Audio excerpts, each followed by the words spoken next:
अब मैं आपको स्मिति वर्कशॉप के टूल की जानकारी दूंगा।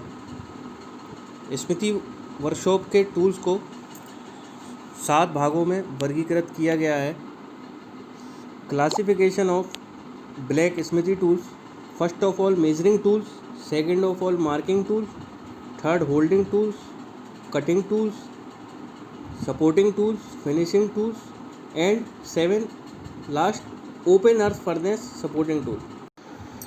तो स्मिति वर्कशॉप के अंदर इन 7 प्रकार के टूलों की आवश्यकता होती है।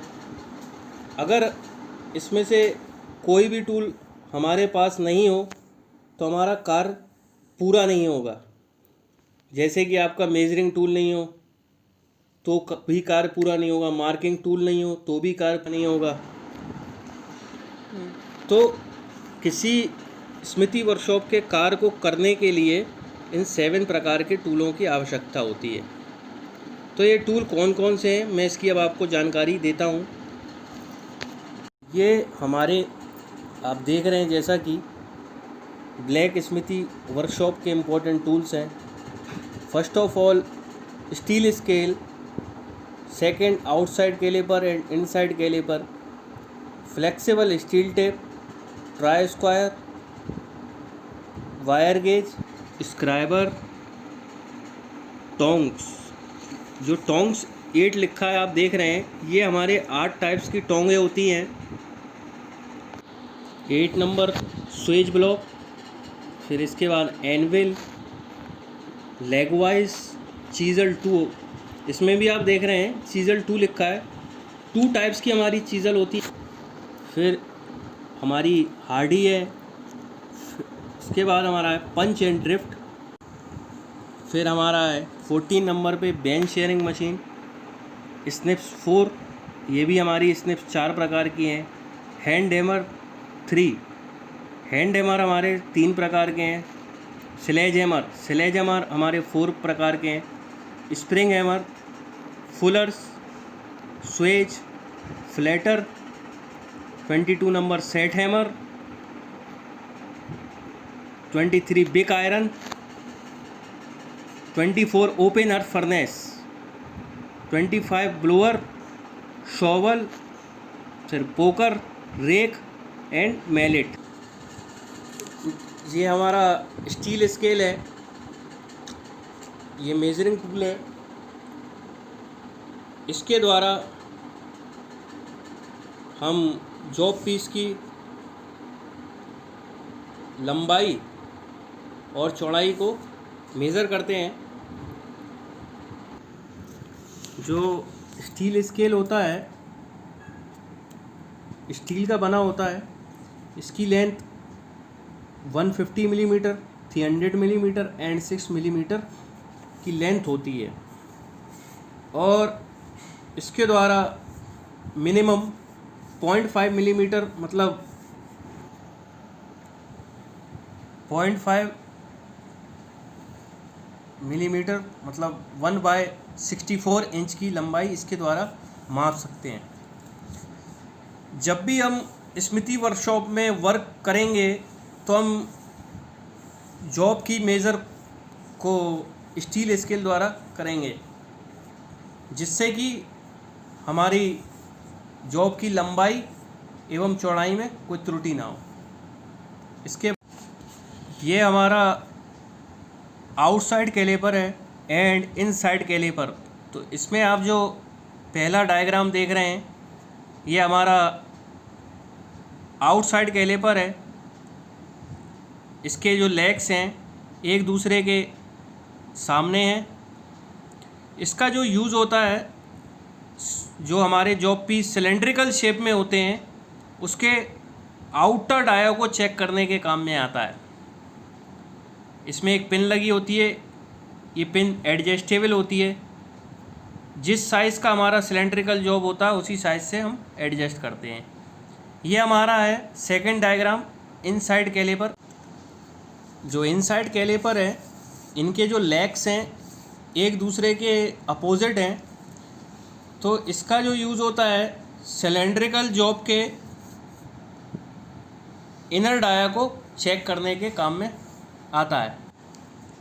अब है फ्लेक्सिबल स्टील टेप।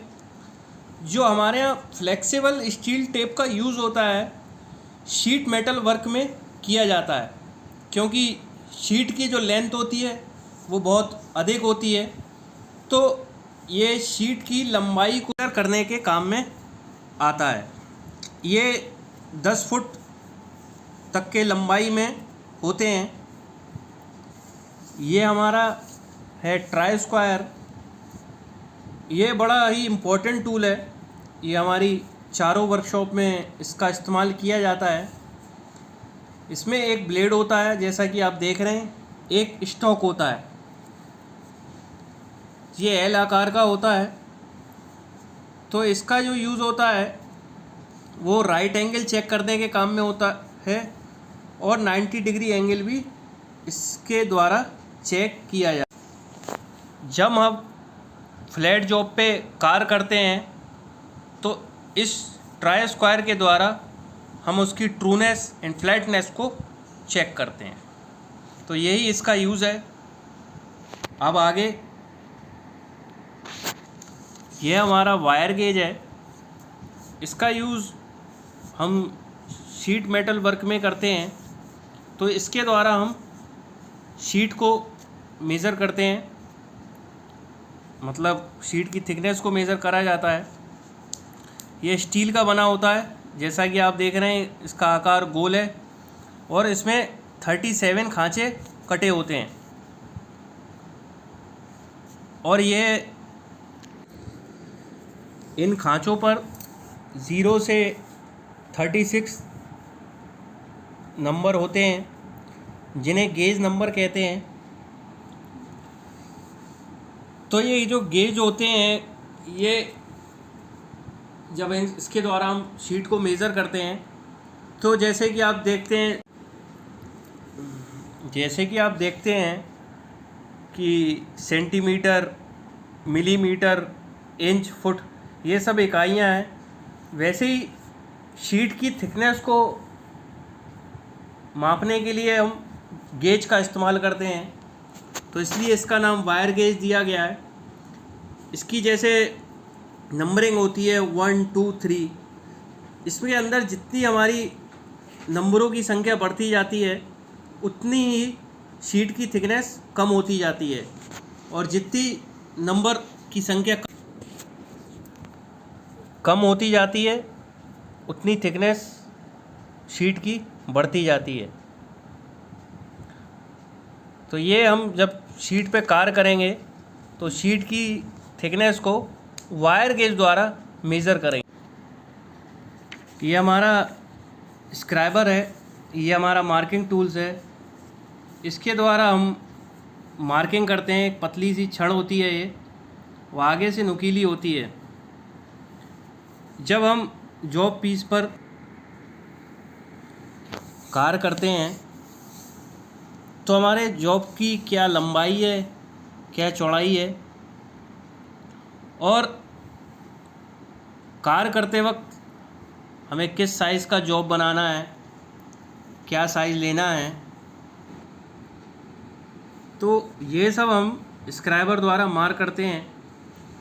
तो हम जब भी वर्कशॉप में कार्य करें तो मार्किंग करने के लिए हम स्क्राइबर का इस्तेमाल करें। स्क्राइबर द्वारा आपको सही से मार्क दिखाई देगा जहाँ आपने स्क्राइबर से मार्किंग की है। यहाँ पे आप जब वर्क करेंगे तो आपको पेंसिल का या पेन का इस्तेमाल नहीं करना। जब आप मार्किंग करेंगे तो स्क्राइबर का इस्तेमाल करना है। इसके बाद आपका है टोंग्स हमारी 8 प्रकार की होती हैं।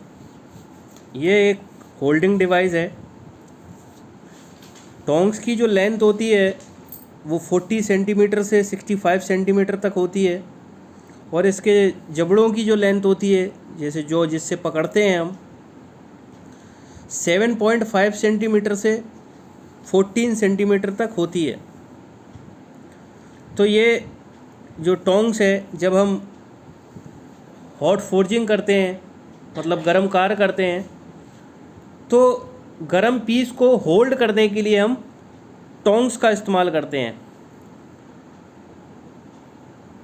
तो ये हमारे 8 प्रकार की हैं। सबसे पहले flat tong, hollow bit tong, square hollow tong, pickup tong, ring tong, hammer tong, box tong. तो ये हमारे सभी प्रकार की टोंग्सें हैं। तो अलग अलग साइज़ के जो जॉब्स होते हैं तो अलग अलग साइज़ में टोंग्स पकड़ने के कार्य करती हैं। तो सबसे पहले जो है हमारा फ्लैट टोंग है। ये जो टोंग है छोटे साइज़ के जॉब को पकड़ने के लिए कार्य करती है। इसके बाद है hollow bit Tong. Hollow bit Tong का जो यूज़ होता है ये स्क्वायर जॉब, राउंड शेप का जॉब या चपटे जॉब को पकड़ने के लिए इसका यूज़ किया जाता है। इसके बाद होता है स्क्वायर हॉलो टोंग। यह रेक्टेंगुलर आकार, स्क्वायर, पेंटागनल एवं हेक्सागनल जॉब को पकड़ने के लिए हम स्क्वायर हॉलो टोंग का इस्तेमाल करते हैं। फिर आती है पिकअप टोंग। यह जो छोटे जॉब होते हैं, पतले एवं छोटे जॉब होते हैं, ऐसे जॉबों को पकड़ने के लिए हम पिकअप टोंग का इस्तेमाल करते हैं। इसके जो आगे से जो जबड़े होते हैं वो बड़े नुकीले होते हैं, जिससे कि वे छोटे एवं पतले जॉब को आसानी से पकड़ने में उपयोगी होती है। इसके बाद रिंग टोंग। रिंग टोंग, जैसा कि आप नाम देख रहे रिंग, ये रिंग के आकार की या जो टेढ़े मेढ़े जॉब होते हैं, ऐसे जॉबों को पकड़ने के लिए रिंग टोंग का इस्तेमाल करते हैं। इसी प्रकार ये सभी टोंग अलग अलग जॉब पीस पर कार्य करती हैं। ये हमारा स्विच ब्लॉक है। तो ये स्विच ब्लॉक होता है जो कास्ट आयरन का बना होता है।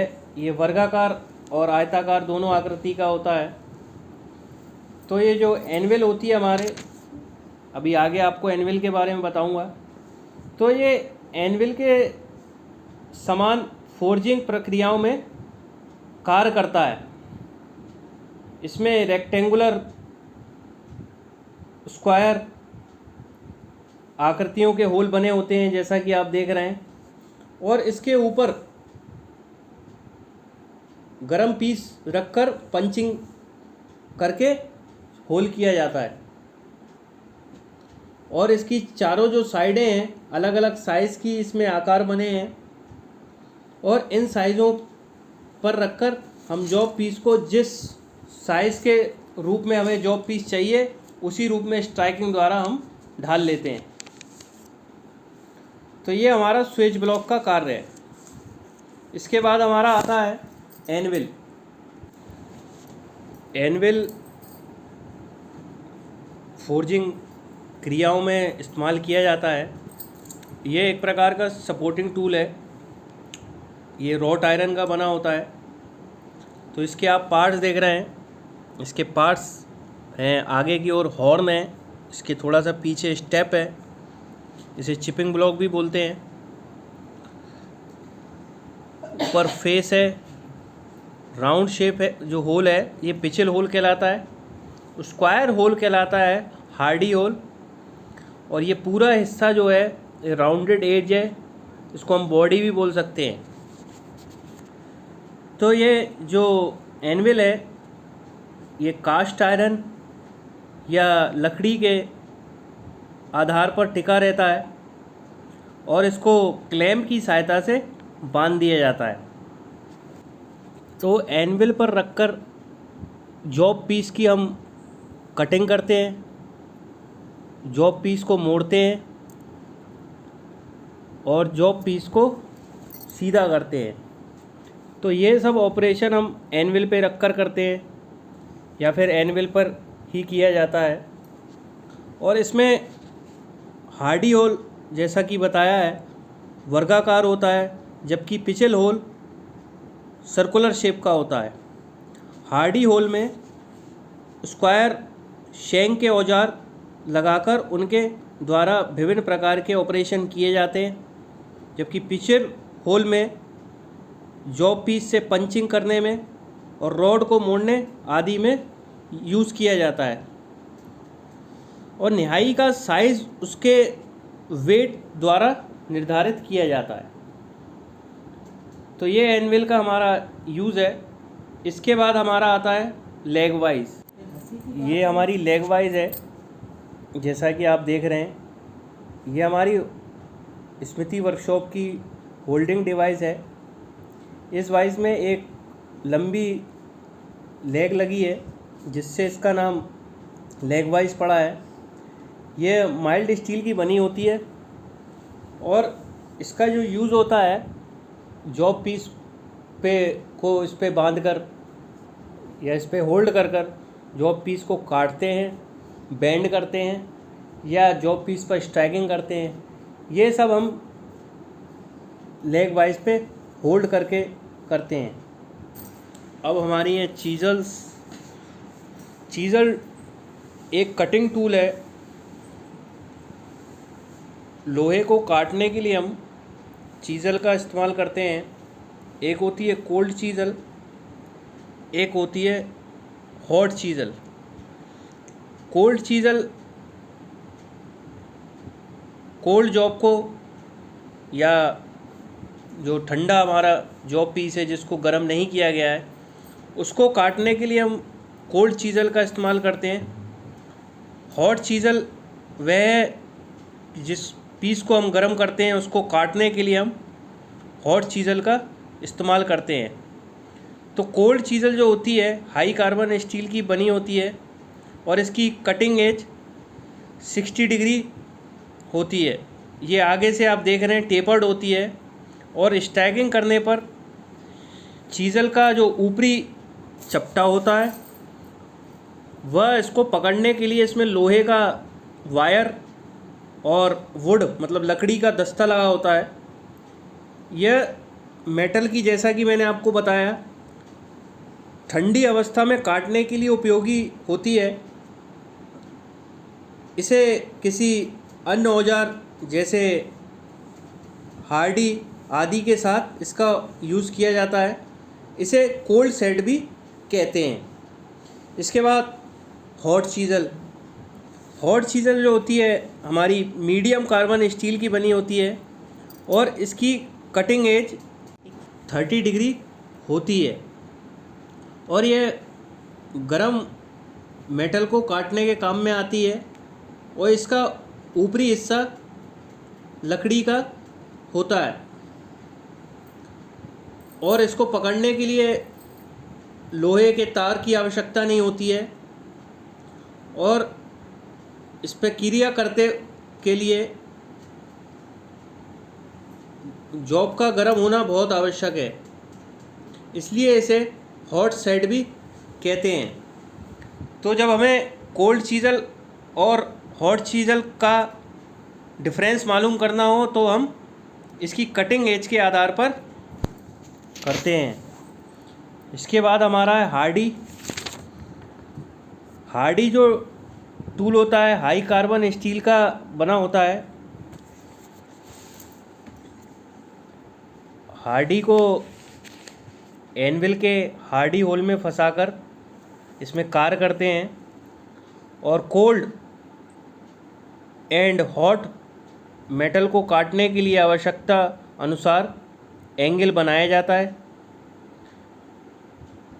इस क्रिया के अंतर्गत जॉब के ऊपर रखकर उपयुक्त होने वाली हार्डी को अपर टूल या अपर हार्डी कहते हैं, जबकि जॉब के नीचे रखकर उपयुक्त होने वाली हार्डी को निचला औजार लोअर टूल या लोअर हार्डी कहते हैं। इस प्रकार इसको शेयर सेट भी कहा जाता है। इसके बाद हम आते हैं पंच एंड ड्रिफ्ट पे। पंच एंड ड्रिफ्ट हमारा कटिंग टूल है।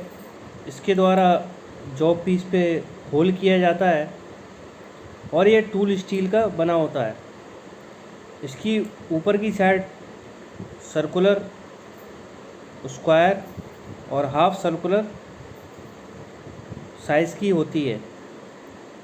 ये इसकी कुछ लेंथ जो होती है टेपर्ड होती है ताकि मेटल में होल आसानी पूर्वक किया जा सके।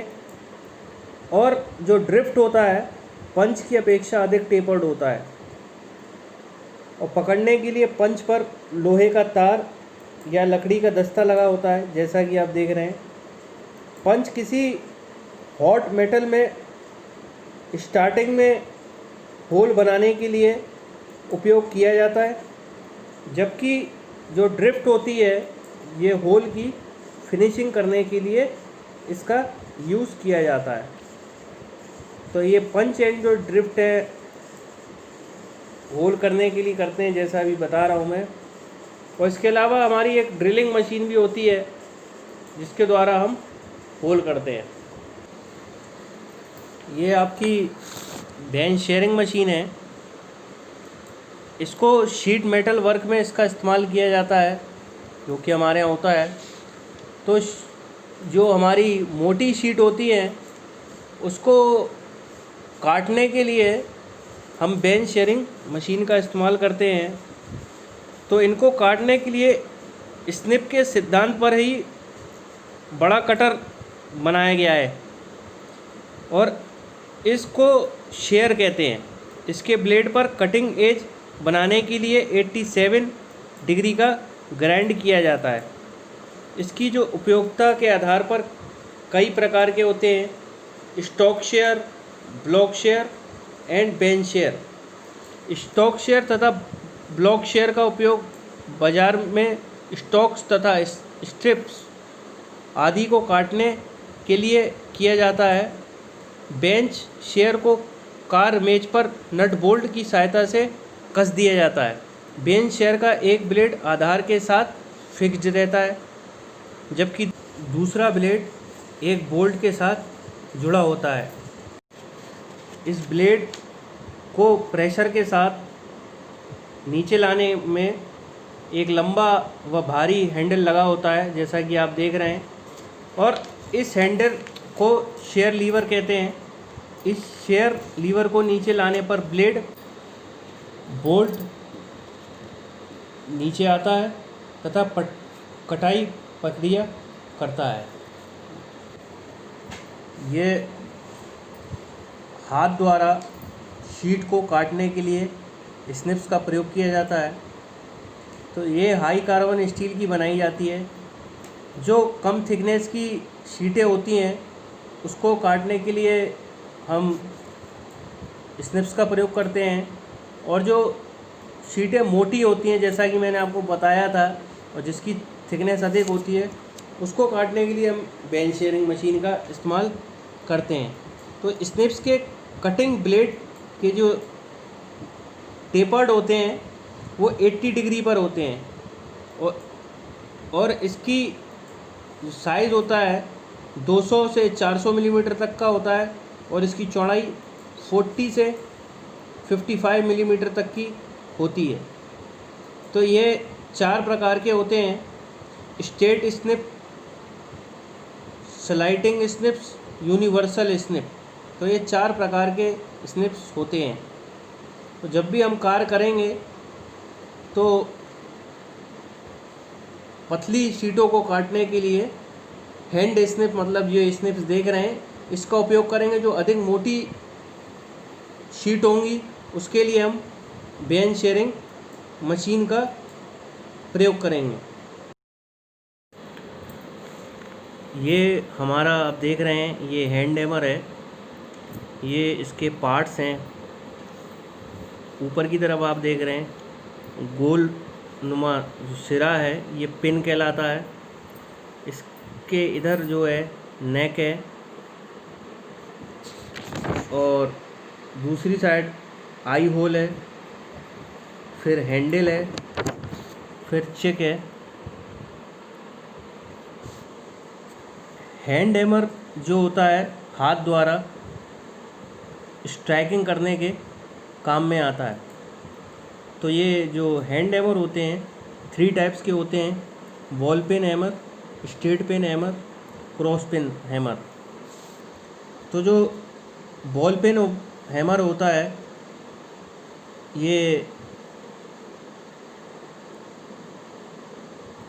रिवेट करने के काम में आता है। इसके द्वारा रिवेट जब करते हैं तो स्टैकिंग किया जाता है। स्टेट पिन हैमर जो है, इस हथौड़े में हेड के ऊपरी पार्ट में एक पतली किनारे पर मिला दिया जाता है और ये पिन के जो पिन है इसकी आई होल के स्ट्रेट होती है, इसलिए इसका नाम स्टेट पिन हैमर नाम दिया गया है। इस हैमर का जो यूज़ होता है मेटल को फैलाने, मोड़ने और सर्कुलर इत्यादि करने में किया जाता है। इसके बाद आता है हमारा cross pin hammer. Cross pin hammer की जो पिन होती है वो आई होल के क्रॉस होती है, इसलिए इसका नाम क्रॉस पिन हैमर दिया गया है। क्रॉस पिन हैमर का जो यूज़ होता है मेटल को मोड़ने, फैलाने और इंटरनल सर्कुलर पर स्ट्राइकिंग करने के लिए किया जाता है। ऐसी हमारा स्लेज हैमर है, ये भी 4 टाइप के होते हैं, जैसा कि मैंने आपको बताया। हैंड हैमर 3 प्रकार के होते हैं, ball pin hammer, state pin hammer and cross pin hammer. वैसे ही हमारे स्लेज हैमर 4 प्रकार के होते हैं, ball pin hammer, state pin hammer, cross pin hammer और एक और इसमें होता है डबल फेस हैमर या डबल एंडेड हैमर भी इसको बोला जाता है। तो ये जो होता है, ये हैमर जो है स्लेज हैमर हेल्पर की सहायता से चलाया जाता है और ये हैमर जहाँ हैवी फोर्जिंग करनी हो वहाँ पर इसका इस्तेमाल करते हैं और ये कास्ट स्टील का बना होता है और इसका जो वेट है 2 kg से 10 kg तक होता है। उसकी लेंथ 700 मिलीमीटर से 900 मिलीमीटर तक होती है। जैसे कि ये हैंड हैमर को हम हाथ द्वारा चलाते हैं, स्वयं चला सकते हैं, लेकिन जब हम स्लेज हैमर द्वारा स्ट्राइक करते हैं तो इसकी वो हेल्पर की मदद से इससे कार्य किया जाता है।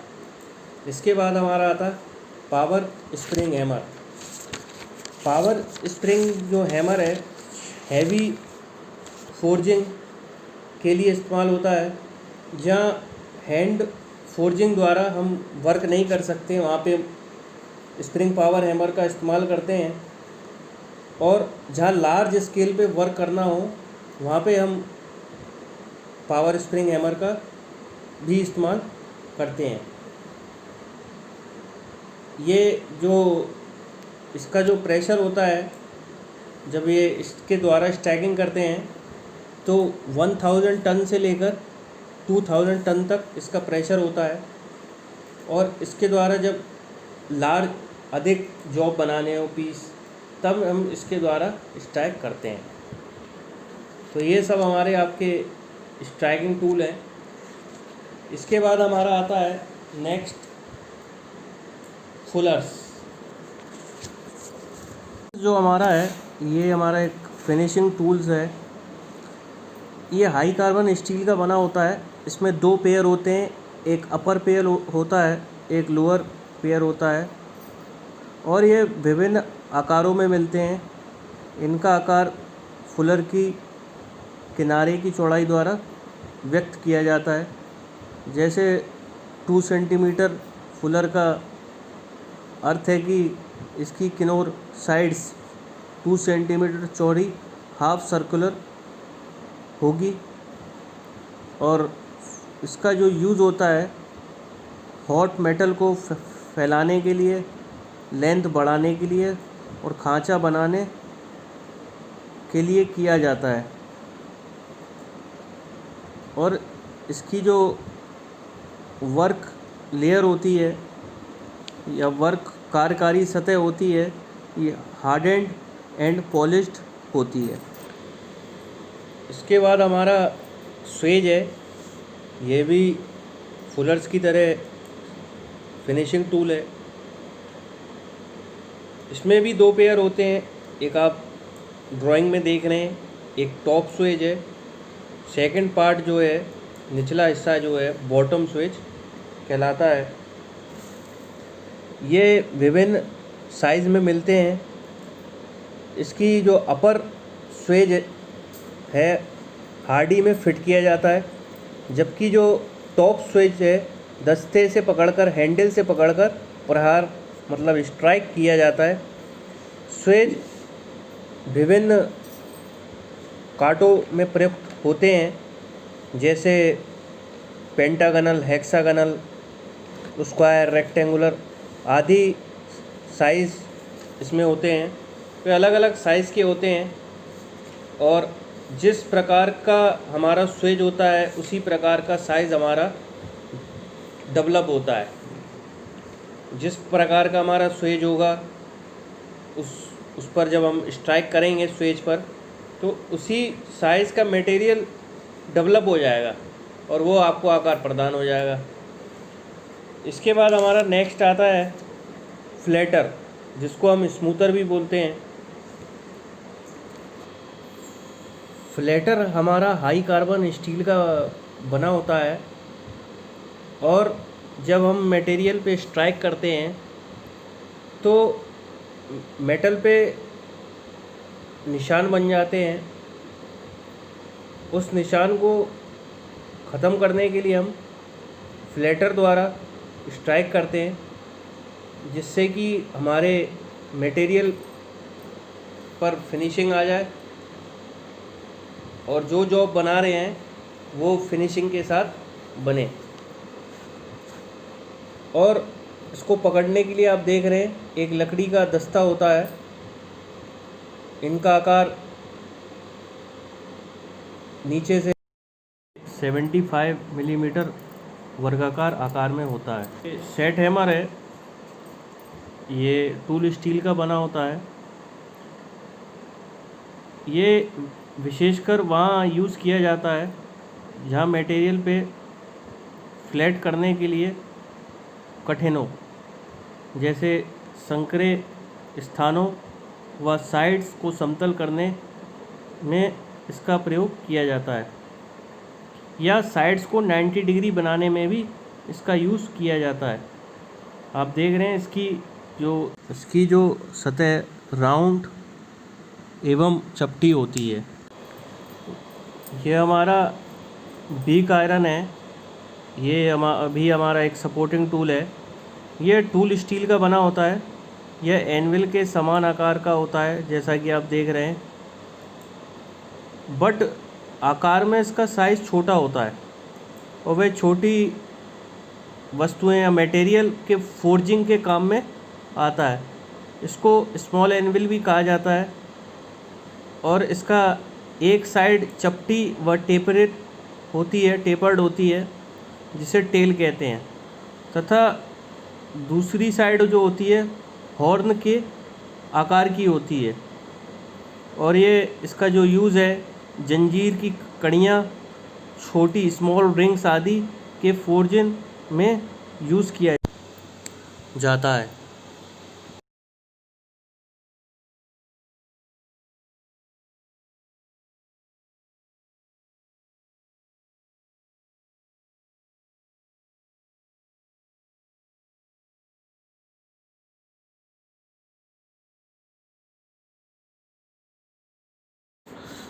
ये हमारा ओपन अर्थ फर्नेस है, सबसे इम्पोर्टेंट मशीनरी पार्ट है। तो ओपन अर्थ फर्नेस में ये आप देख रहे हैं, इसमें पार्ट्स हैं। सबसे ऊपर का हिस्सा चिमनी, फिर हुड जिस पे चिमनी रेस्ट कर रही है, इसके बाद टू व्हीयर, पीछे इसके वाटर टैंक है, वाल्व है और कोल की पेटी है, मतलब कोल बॉक्स है। तो ये जो है हमारा ओपन अर्थ फर्नेस है, ये माइल्ड स्टील का बना होता है और इसका जो यूज़ है, जैसा कि मैंने बताया था कि हमारे यहाँ हॉट फोर्जिंग भी होती है एंड कोल्ड फोर्जिंग भी होती है। तो मेटल को गर्म करने के लिए हम ओपन अर्थ फर्नेस का यूज़ करते हैं और इसके द्वारा मेटल गर्म किया जाता है। तो क्या होता है, कोल डालते हैं अपने फायर पॉट में इसमें, और कोयले को जलाते हैं। जलाने के बाद जब उसमें हीट प्रोड्यूस होती है तो उसमें मेटल गरम करने के लिए रखते हैं। जब मेटल गरम हो जाता है हमारा, जैसा कि आपको पता है प्लास्टिक स्टेज तक, उसके बाद हम अपने मेटल पर कार्य करते हैं। तो ये जो है इसमें एग्जॉस्ट जो लगा हुआ है, चिमनी जो लगी हुई है, ये क्या करता है, जब हमारा कोल जलता है तो कंबर्शन होता है। तो कंबर्शन होने के लिए हुड के द्वारा चिमनी के माध्यम से हमारा जो धुआं है वो बाहर निकल जाता है। इसमें आप है वाल्व, आप देख रहे हैं वाल्व है, ये जो एयर प्रोड्यूस होती है, क्योंकि किसी चीज़ को जलाने के लिए एयर की भी आवश्यकता होती है। अगर एयर नहीं होगी तो नहीं जल पाएगी आसानी से, तो एयर प्रोड्यूस होती है। एयर प्रोड्यूस करने के लिए इसमें आप देख रहे हैं जैसा वाल्व लगी हुई है, वाल्व से एयर के प्रेशर को हम कंट्रोल करते हैं कि कितना हमें प्रेशर की ज़रूरत है, उतना हम वाल्व के द्वारा प्रेशर को कंट्रोल करते हैं। ये फायर पॉट है जहाँ पे हम अपना कोल को गर्म करते हैं या हीटअप करते हैं। फायर ब्रिक्स हैं, फायर ब्रिक्स इसलिए लगाई जाती हैं जब हम गर्म करें तो इसके जो मटेरियल है हमारा जो फर्नेस का, ये ख़राब ना हो, इसलिए हम फायर ब्रिक्स लगाते हैं। ये 2 ईयर है, जैसा कि आप देख रहे हैं इसमें 2 ईयर है। 2 ईयर के माध्यम से एयर बाहर निकलती है, मतलब कि ये 2 ईयर जो है पार्ट्स है हमारा, ये एयर को बाहर निकालने के काम में आता है या निकालता है। तो ये हमारी ओपन अर्थ फर्नेस है। इसके बाद हमारा आता है ये हमारा शॉवल है, जैसा कि आप देख रहे हैं, ये ओपन अर्थ फर्नेस का सपोर्टिंग टूल कहलाता है। जैसे शॉवल है, पोकर है, रैक है, ये सपोर्टिंग टूल कहलाता है। तो शॉवल का जो यूज़ होता है कोल की हैंडलिंग में किया जाता है, और जो हमारा फायर पॉट है, जब कोयला जलता है तो वो क्या क्लिंकर के रूप में परिवर्तित हो जाता है। तो हम फायर पॉट को साफ़ करने के लिए शॉवल का इस्तेमाल करते हैं, और कोयले के जो क्लिंकर बनने होते हैं उसको पीछे इसके माध्यम से ढकेल लेते हैं। इसके बाद हमारा आता है पोकर। पोकर है, जैसा ये भी आप देख रहे हैं, ये एक माइल्ड स्टील की पतली सी छड़ होती है जो आगे से बेंड होती है, मुड़ी हुई होती है। तो जब, जैसा कि अभी मैं बता रहा हूँ कि जब कोयला जल के क्लिंकर बन जाता है तो क्लिंकर जो है हमारा 2 ईयर में फंस जाता है। जब 2 ईयर में क्लिंकर फंस जाते हैं तो जो एयर प्रोड्यूस हो रही है ये बड़े निकलने में दिक्कत होती है, इसलिए हम पोकर के माध्यम से क्लिंकर को तोड़ लेते हैं और 2 ईयर को इसके माध्यम से क्लीन कर लेते हैं। इसके बाद हमारा आता है रेक।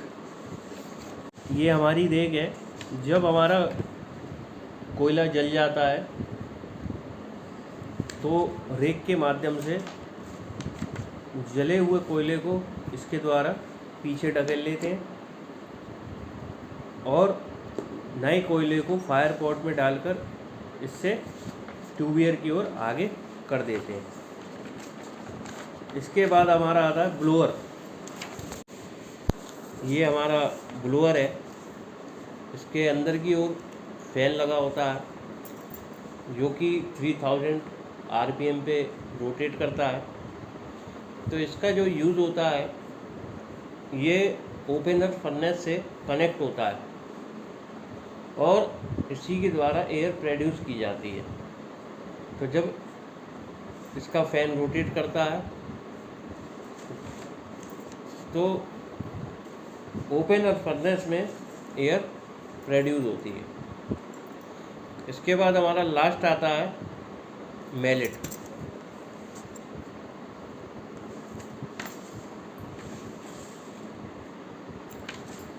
ये मैलेट है,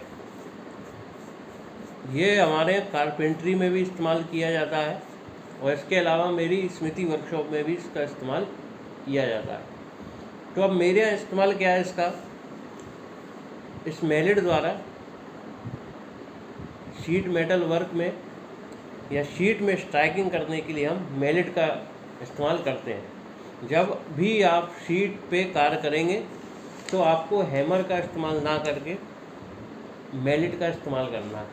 अगर आप हैमर का इस्तेमाल करेंगे तो शीट हमारी डैमेज हो जाएगी स्ट्राइकिंग करते वक्त, तो इसलिए आप कभी स्ट्राइकिंग करें शीट पे तो मैलेट का इस्तेमाल करें।